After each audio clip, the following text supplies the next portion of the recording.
The champions, the champions, the champions.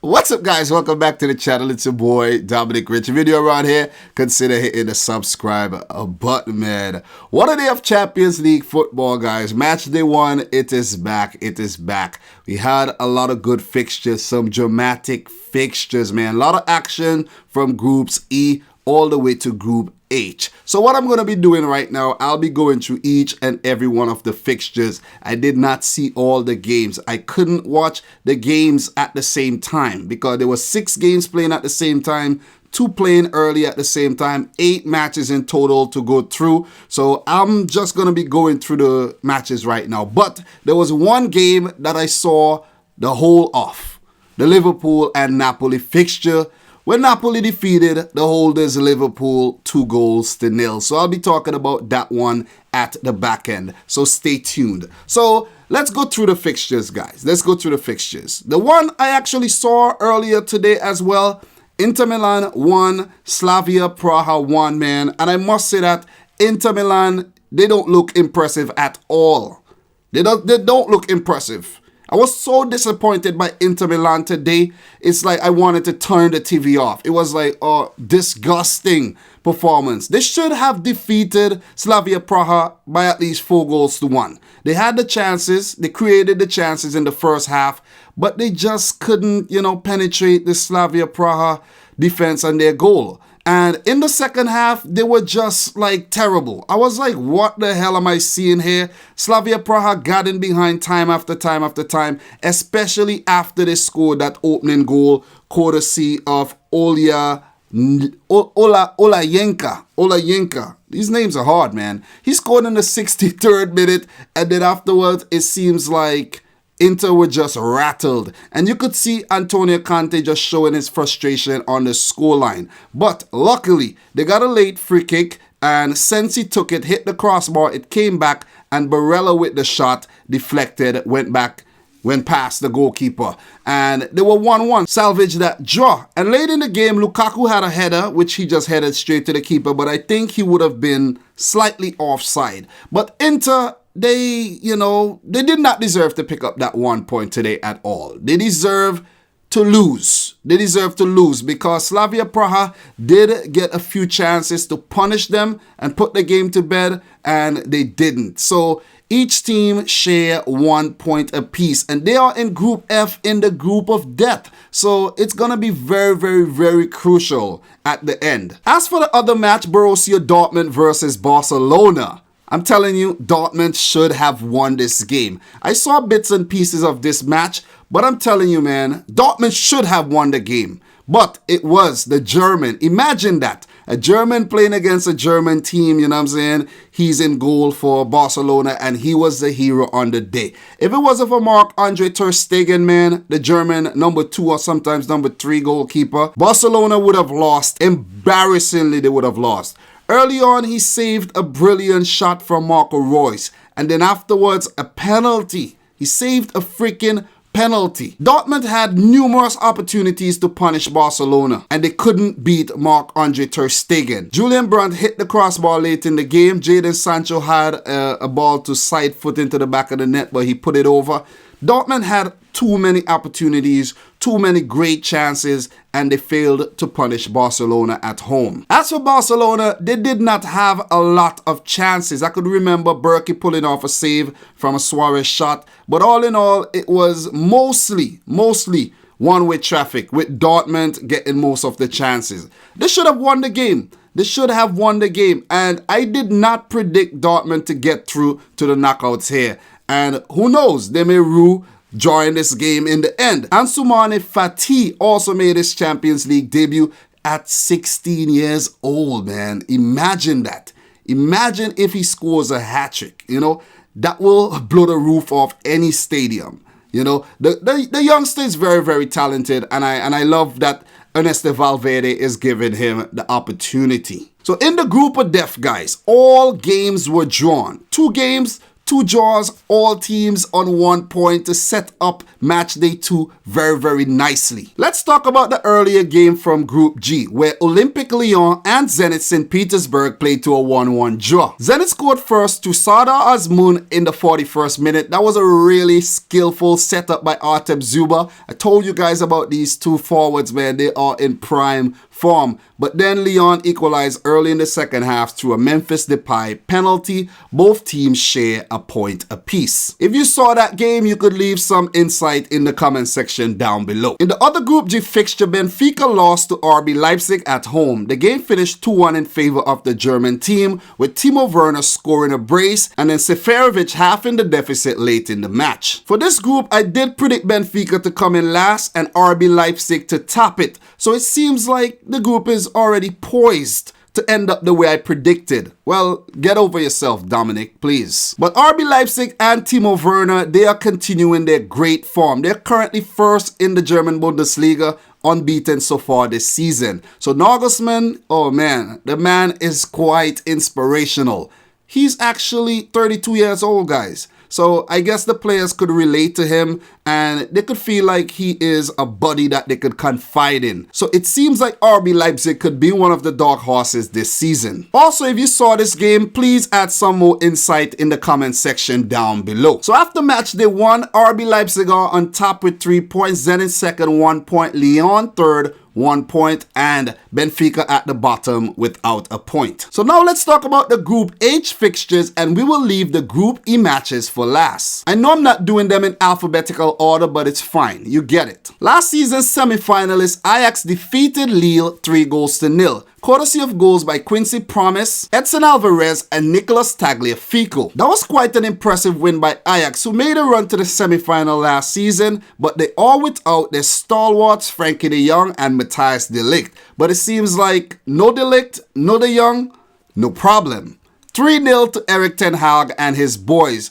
I'm quite disappointed in Lille, but I understand that because they sold all their best players. If you have more insight on this game, please comment down below. I did not watch it. For the other match between Chelsea and Valencia, Valencia picked up a very important away win there. And I did not expect Valencia to pick up a win because they're currently going through some turmoil with the axing of their old manager Marcelino and bringing in a new man who the players did not even go to the press conference with. So I thought the players would have maybe, who knows, maybe not play well, but as a sportsman myself, it doesn't matter what happens. When you're on the field, your passion just kicks in and you play your heart out. And Valencia did so. They scored via a free kick. Danny Perejo free kick. Rodrigo got on the end of it, put it past Kepa, who I think he should have done a bit better. But Chelsea did get their chance to level things via a penalty. And Ross Barkley, man, oh man, he failed to score. So Frank Lampard's Champions League debut ended with a loss at home. So big wins for both Ajax and Valencia. So Ajax will be on top of Group H, Valencia second, Chelsea third, and Lille fourth. So now guys, let's talk about the final 2 matches, the Group E fixtures. Oh man, and these were some of the most exciting games. Well, most of the games today were exciting, but these 2, they have the crown. Red Bull Salzburg 6, Genk 2. Like, god damn, what a blowout. What a blowout. Erling Haaland with a hat-trick. He became the 3rd youngest player to score a hat-trick in the Champions League after Raul and Wayne Rooney did it. Like in my preview video, I did mention Erling Haaland as one of their key players. He has already hit the ground running this season and has already scored over 10 goals. Like, imagine that.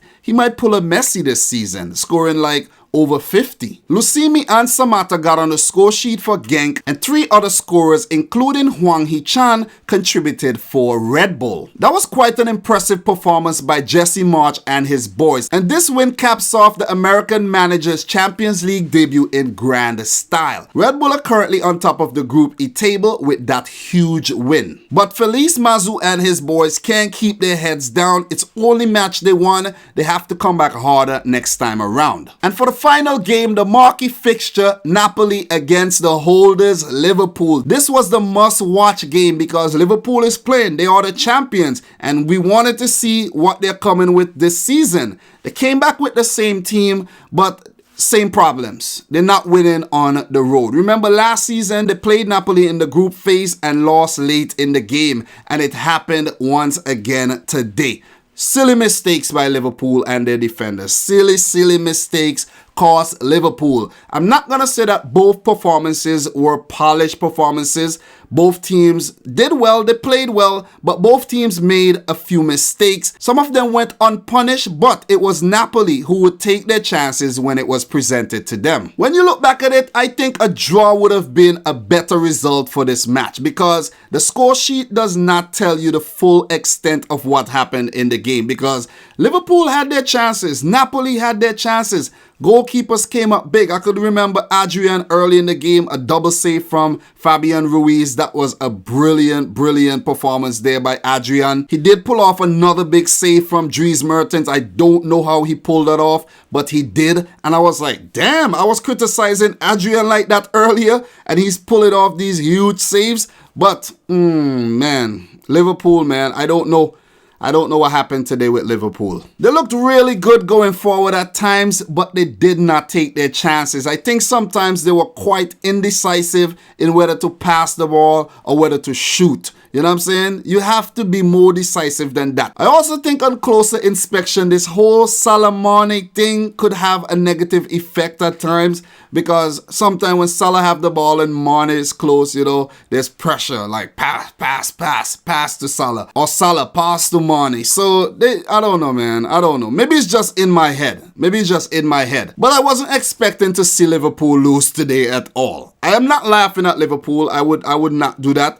But I was not expecting that. This is their first loss of the season. They did lose in the Community Shield, but the game was a draw. It went to penalty shootouts. But this is their first loss. After starting the season so well in the Premier League, 5 wins in 5, they couldn't come up with the goods today at all. The first goal, a penalty conceded by Andy Robertson, bringing down Callejon in the box there. Referee pointed to the spot. I know some people are going to say it wasn't a penalty, but on close inspection, it was a penalty. He stuck out a leg in the box. Reckless stuff by Robertson there. I think he probably switched off. Like, he was like, I got to get this ball.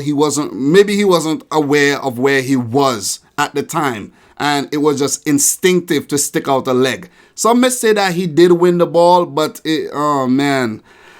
It's a harsh penalty. VAR did not overturn it because it wasn't a clear and obvious error by the referee. He brought the man down. Dries Mertens stepped up. Adrian got, a lot on it, but he failed to stop it from going into the back of the net. And with Liverpool trying to get that equalizer, they were left vulnerable in the back. Napoli got in behind and forced an error out of Virgil van Dijk of all persons. But I don't think it is Van Dijk's fault here. It has to be Adrian, Robertson, and the other defender that was closing in on the ball. It was miscommunication. Grand scale miscommunication by Liverpool there. And for a champion team like them, they shouldn't be making mistakes like this. Somebody should have went for the ball. And no one did. And of course, Fernando Llorente, a super sub, he just pounced on it and put it in the back of the net. 2-0 win for Napoli. When you look at the score sheet, it looks like a convincing win, but it was far from that. But it's actually nice to see a team taking the game to Liverpool, man. They really took the game to Liverpool. These two teams were very closely matched on the day. Meret in goal for Napoli was awesome. Koulibaly at the back alongside Manolas, whose mistake wasn't punished by Salah. And that's the other thing. Salah, you had to put that ball past Meret in the goal because that was a silly mistake by Manolas. It was not intentional. I don't think any mistake is intentional. But Salah, you have to score those. You have to. Maybe he had more time than he thought and he pulled the trigger. Meret pulling off a huge save there. But a lot of credit has to go to the big man Kalidou Koulibaly, man. His presence was truly felt at the back for Napoli. Mario Rui and Di Lorenzo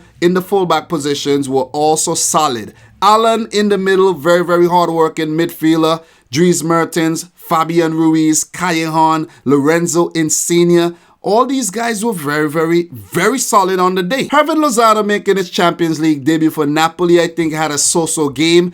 I think he wasn't brave enough today. He had one chance to take on Virgil van Dijk. He passed the ball. So I think he had an okay game. Like, he need to be a little bit more expansive than he was today. As for Liverpool, I think they lack the creativity in the middle of the field. I don't like the starting 11 that they went in with. Milner, Fabinho, and Henderson is way too much muscle in the middle of the field for me. I'm not a Liverpool fan, but I'm just a person analyzing this thing here, and I think Gini Wijnaldum should have been slotted in. The fullbacks, I think, had an off day for Liverpool. Trent Alexander-Arnold, he vacated his spot on numerous occasions, allowed the Napoli forward to get in behind, exploit the space. I know I'm a little bit harsh on the young man. He did get a solid game. A few times he came back to clean up, but he has to stay switched on. Andy Robertson had a poor game. He had a poor game, man. His mistake bringing down Callejon in the box there, and then the other goal switching off, miscommunication with the goalkeeper and the other defender.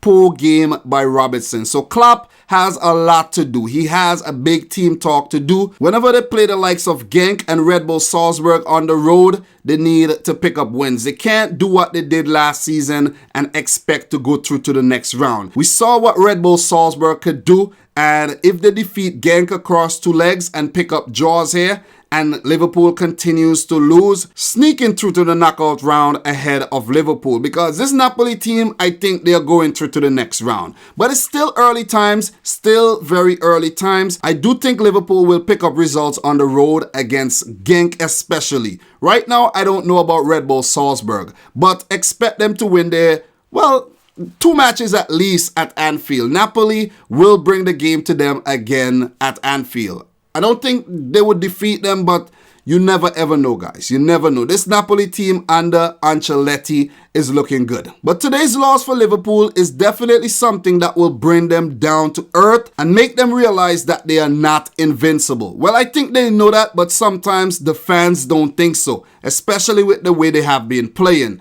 So good job, Napoli, on picking up that 2-0 victory. It's going to be very, very interesting to see how Liverpool bounce back from this loss. They play Chelsea next on the weekend. So guys, for tomorrow's matches, we have Club Brugge playing Galatasaray, Olympiacos playing Tottenham, Bayer Leverkusen taking on Lokomotiv Moscow, PSG taking on Real Madrid, that's a big one, Bayern taking on Red Star Belgrade, Atlético Madrid against Juventus, that's huge. Shakhtar against Man City, which is my team, and Dinamo Zagreb against Atalanta. Dinamo, a team I followed very closely last season. So guys, I'll be back to do another review for those fixtures. If you enjoyed today's review and you're new around here, consider hitting the subscribe button. And guys, do me a huge favor. Visit cardsvlog.com/DominicRichFC. The link will be in the description box down below. Just go check it out. If you like something, you could get something to put on your wall or to give a friend a gift for Christmas or something.